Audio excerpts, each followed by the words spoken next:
વાલીઓને સંદેશ, આપના બાળકોને સાવધ રાખો। આપણા દેશની અંદર દિવસે અને દિવસે વ્યસનનું પ્રમાણ ખૂબ વધતું જાય છે। વિવિધ પ્રકારના ડ્રગ્સ માણસ લોભ લાલચમાં આવીને હજારો બાળ યુવાનોની જિંદગી બગાડી રહ્યા છે।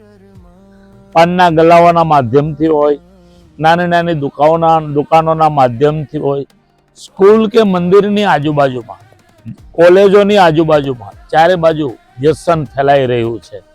ખરેખર વાલીઓએ ખૂબ સાવધાન થવાની જરૂર છે। આપણું ભવિષ્ય એ જ આપણું બાળક છે। આ દેશનું ભવિષ્ય એ જ આપણું બાળક છે।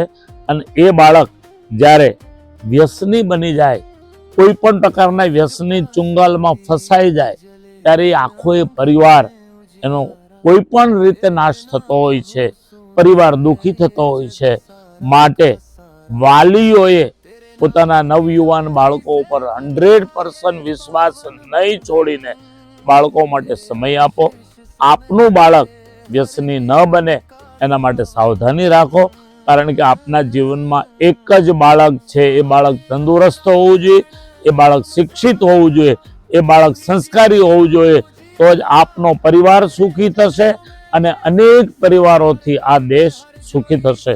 ભગવાન સૌને નિર્વ્યસની રહેવાની શક્તિ આપે। સાથે સૌને ખૂબ ભાવથી જય સ્વામિનારાયણ।